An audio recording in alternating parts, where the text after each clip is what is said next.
शाहरुख खान ने मुन्ना भाई एमबीबीएस और थ्री इडियट्स में काम ना करने की वजह बता दी। बॉलीवुड किंग शाहरुख खान की नई फिल्म डंकी गुज़िश्ता दिनों रिलीज हुई और अच्छा बिजनेस भी कर रही है। ये पहली बार है कि जब डायरेक्टर राजकुमार हिरानी और शाहरुख खान किसी फिल्म के लिए इकट्ठे हुए हैं।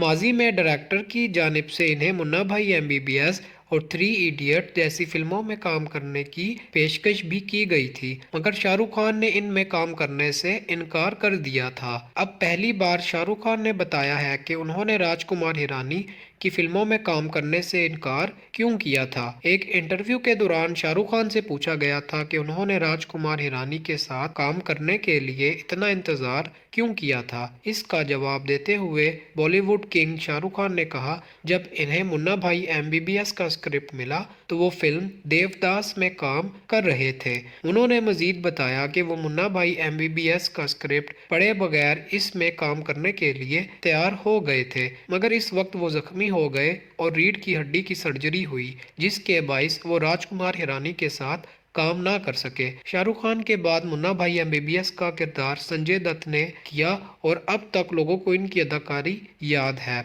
इसके बाद डायरेक्टर की जानिब से शाहरुख खान को थ्री इडियट्स में काम करने की पेशकश की गई, मगर इस वक्त भी बॉलीवुड के बादशाह एक और प्रोजेक्ट में मसरूफ थे, जबकि एक बार फिर जख्मी होने के बाइस उन्होंने फिल्म में काम ना करने का फैसला किया। इसके बाद थ्री इडियट्स में आमिर खान ने मरकजी किरदार अदा किया और ये उस वक्त की सुपर हिट फिल्म थी। अब शाहरुख खान ने राजकुमार हिरानी की फिल्म डंकी में मरकजी किरदार अदा किया, जो 21 सितंबर को रिलीज हुई और इस फिल्म ने पहले दिन बॉक्स ऑफिस पर 50 करोड़ का बिजनेस भी किया।